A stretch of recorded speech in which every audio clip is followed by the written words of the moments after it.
So today, Laura asked me last night to talk about customer service. And it's like, great, because she knows, but it's okay because she knows that I have this like in my back pocket to bring out at any time. Done these a couple before. I love presenting on body language and customer service and how to communicate. I think communication is one of like the lost arts of college right now is learning how to communicate. Social media has something to do with that. Also, just not being in situations that put you in a place to where you can effectively communicate. I think also it just means more that we get to do with you in terms of building up your communication, your professionalism, and also teaching you a little bit about body language. So have any of you ever looked into any type of body language techniques or how to read body language or what even it's about? Anyone? Some? Okay, 2 people, cool. All right, good. So this is going to be super effective and new to a lot of you. So body language here is really important because, and also I didn't write a book or anything, but like this is the one that I used to kind of help myself learn. I was about your age when I started getting into like why is this important and why does this matter? And I think that when you look over here, this is why it matters. So whenever you're sending a message, so everything that I'm doing up here right now, I'm delivering a message to you. Yes? Okay, great.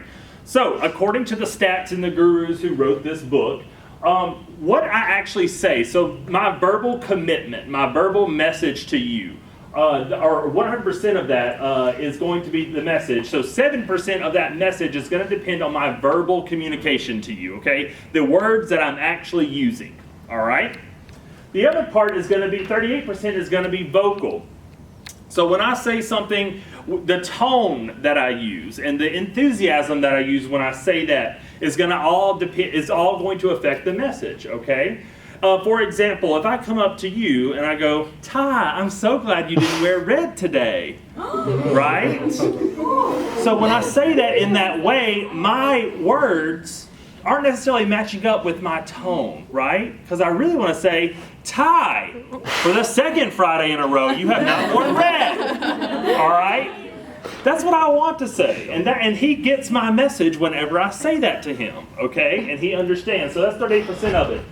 55% of that, okay, as I'm yelling at Ty, there are the nonverbal components of that message, right? I'm leaning over. Right? I'm sticking my neck out, letting him know that I mean wear red on Friday. Okay? And so with that, this all impacts that overall message that you're trying to send to somebody. Okay? Really important on a tour, don't you think? For you to have an awareness of all these different parts that are going to really impact the type of message that you're sending to your prospective students and families. Your body language overall, they also say, accounts for around 75% of the impact of your message, whether it sticks or not, okay? So with your hands, with your hips, with your shoulders, how you're standing, the way that you move your head, all gathering people's attention in is going to have an impact on that body language. Super important for us in the room, 80% of people form their opinion in less than 4 minutes, okay? So those 4 minutes, y'all haven't even really left the Welcome Center, right? By the time that you've been with your families for 4 minutes. So you've got to you've got to really highly emphasize your introduction and how we start off the tour. It's really important because that's what the research shows. And even, again, that's form an opinion. So opinion is a lot of these impressions and they're forming their whole kind of ideal of you. But that first impression can be anywhere from 4 to 14 seconds. Okay, I've heard both. People don't agree when people make that first assumption. For me, it's usually like second one. But you know, a lot of times that first impression is going to be 4 to 14 seconds. Okay, so keep this in the back of your mind. So whenever you're starting off your tours, you're starting to understand the importance of starting off really, really strong and keeping them engaged throughout the entire tour. Okay, let's talk a little bit about power of the palm. These right here, your hands. Okay, the palm. They are really important in terms of how you're being communicated, how you're communicating to other people, right? Here are some examples. We do this all the time, right? So what the research shows is that there's this difference between open palm and closed palm, right? Or showing the back of your hand, okay? Everyone wave to me right now. What side of your palm are you showing me? Your open part, right? This is a very normal and genetic way that we all greet each other, okay? What's another way that we greet each other? Thumbs up, okay? We're going coots, yeah, right, exactly. And does it and look at our queen right here. It's no coincidence that our cougar sign is based off of an open palm, right? It's very welcoming, all right? Also another way. Hey, how are you? You're going to give me a thumbs up when I'm doing this. You're 2 thumbs up. We're not on the same plane here, okay? So if I'm coming to you to greet you, okay, I'm like, so good to see you. Hey. You know, it's so good to see you. Oh, thanks so much, all right? It was a hug. Oh. You need to work on your body language, okay? No. All right, so we hug, right? And so this is a very normal way for us to greet each other. And so, and where does it start with, Somi? Open palm. Okay, I love your 2 thumbs up. Maybe you don't want to be hugged, and that's okay. All right, that's okay. It's okay. I got your message. It's fine. All right, and so that's one normal way that we greet each other. Okay. Also, what's another way? Hey, what's up? Woo! High five, right?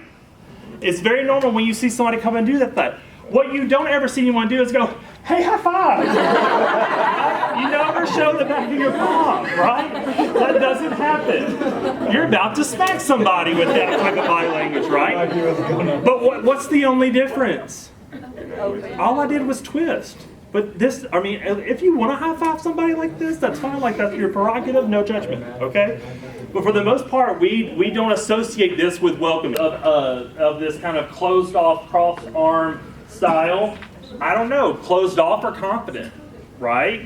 You know, they both look like they're just ready to tackle on some issues or something like that, right? Get some work done. Or here's another crossed arm where, you know, is she cold, lonely, or in like a photo shoot? I don't know, right? But I think that's the point, is that you don't want to take it at just one. But commonly, and what the research shows, is that our minds will automatically assume that they're either closed off, negative, or uninterested, you know, or indifferent in some way. I think that's what the hands in pocket or behind the back. It kind of shows indifference, no real care towards one or the other. So, again, not 100% solidified based on one or the other. It's more so just you being self-aware about how you could be perceived or what you are portraying. Okay.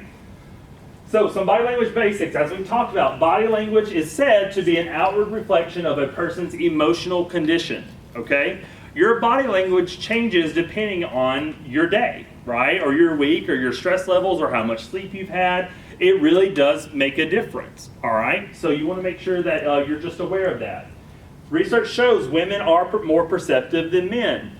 One of the studies I remember showed a silent film, okay? So, and then they asked the participants to whether they could accurately gauge like what the plot was or what the scene was doing or whatever without anyone using any words. And so, and I think it was something along the lines of I think it was something ridiculous, like 61% or something like that of women were able to accurately guess or decide based off of the body language what that film was about, and where it was like 19% of men were able to do it. So it really is something where they study, where research shows that women tend to be more perceptive than men with body language. Cross your arms now. Cross them. Don't think about it.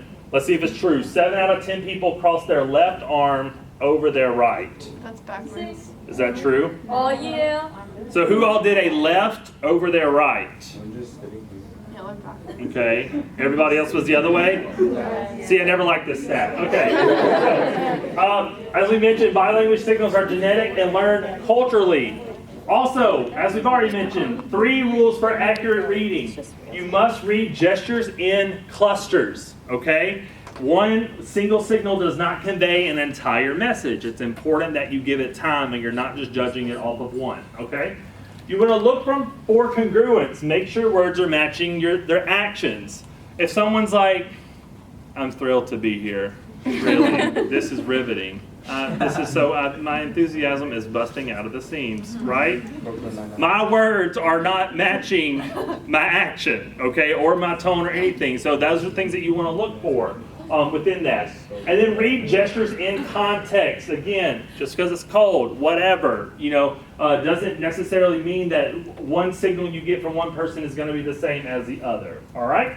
I also think it's really important for us as ambassadors and in the type of work that we're doing, like, if you know that your body language, if you're like if you're doing this number, I forget who's doing it, but if you're like all in their face and stuff like that and windshield wipering them and they're not feeling it, you need to change your body language in order to make them feel like more welcome and more comfortable, okay? And I only say that in a professional capacity because I would never ask you to change who you are in terms of you as a being, because I want you to show up as you, right? But I also need you to know that as part of being in this job, in this position, your job is to make them feel welcome, and your job is to make them feel comfortable. So if that means you lessening you just a little bit to make them feel more comfortable, that is expected, okay? Still be you, but like if you're highly extroverted like myself and you come to someone who's super introverted and you can tell that, don't be as flamboyant all on top of them, okay? Because they will not like that, all right? So whenever you're angry with someone, we like to do this one thing to where you slap them, okay? You just slap them. It wasn't very loud. Hold on. They cut the sound off. You hear it? It's not a slap, that's a high probability. Hold on. One more time. Okay, there, that's good enough. You slapped them, all right? Now, Joey nor the Ambassador Program ever condones physical violence, okay? Never, all right? Slap is an acronym, okay, for stop, listen, apologize, and then problem solve. And what Miguel was talking about here was Mad Mountain, okay? You just let them climb Mad Mountain, all right? So stop. When someone is angry at you, you're just going to stop. Just stop what you're doing, okay? And let them go. And this is where Mad Mountain comes into play. So you're going to listen, all right? Just listen to them, all right? Let them go, because what we find with Mad Mountain, what happens is, y'all know this, it just goes up, right? Just goes up. The volume goes up. You did this. Why are we here? They wanted to go at A&M. UT was better. Then I'm like, well, then go. But no. You can think that. You can't say it, okay? But they get louder. They get louder. They get louder. More insults, more things, more stuff like that, okay, right? They get there. At some point, though, and it never fails, at some point, they're going to go over the apex of the mountain, and they're going to come down, okay? They just got to get it all out. And you're going to sit there the whole time,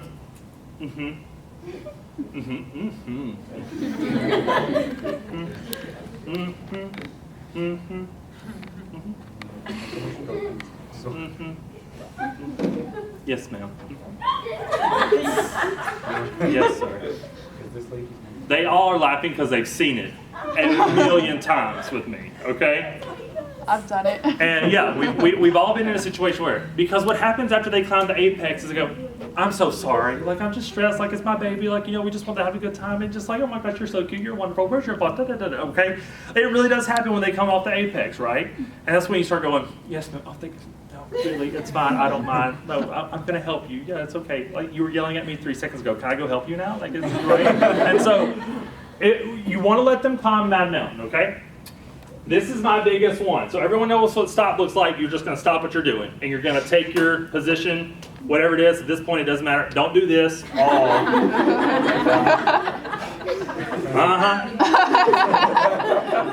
Okay, sure. All right, don't do that. Okay. You're going to take a very concerned position. You're going to do the head nods, the yes, of course, perfectly, yes, wonderful. Okay. And then you're going to apologize. Now, this is always a controversial one with me, okay? Because I'm also of the camp where if it ain't my fault, I'm not apologizing, all right? It took me a long time for someone to finally explain it to me in a way where it was, Joey, it may not necessarily be your fault, but they obviously had an issue with something, okay? So because it's your program, because it's your day, because it's your event, you need to just say, I'm sorry, okay? I'm so sorry that you've had this experience. I'm so sorry this has happened to you. If it was your fault, I'm so sorry that was my bad.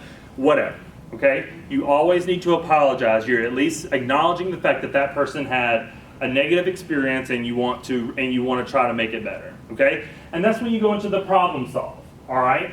So you're going to do whatever you can, whether that's contacting Laura, contacting LC, coming to get me, help you getting someone else to help you out. You're just going to take care of it. Yes, sir. Yes, ma'am. I'm going to go take care of that for you right now. Is how do I get in contact with you if that necessitates that? Are you going to be right here? I'll be here, wherever, whatever, so you can follow up with them, okay? Just make sure you problem solve, all right? And you just slap them. And I promise you, this is the best conflict resolution thing that you can do while at an event or on a tour. And if you need help in any way, get on Slack or something to figure out how to problem solve, but just make sure that you do it. We utilize this all the time in this office. Someone is calling, yelling on the phone. I just let them go. I just let them go. I listen, I'm intently listening, but I let them yell. And they just need to get it out. They know it's not you. You didn't have anything to do with it, okay? But in this job, you're just going to let them yell. About generalized experiences, like especially when we're talking about certain professors or classes, I don't ever want you to say, because it will, I promise you, it will get back around to us if you go, I took this professor, this one's so much easier, so much better than the other one. Y'all, all it takes is one person passing by you to hear that, to go report it to them, and then we get that email, okay? So please, please, please don't talk negatively about anyone, but also don't, I understand how these can kind of contradict each other. You want to talk in I statements, so you're like, why can't I say I took so-and-so and they were great, right? There is a line when it comes to where you start influencing other people who don't go here yet, okay? And so with that, I want you to just say, hey, all the classes that are offered by these instructors are great. Everyone finds their different fit, has a different learning vibe. Just, you're going to have to figure it out for yourself, okay? And so that's perfectly fine. And also, I've never talked negatively about anything new age.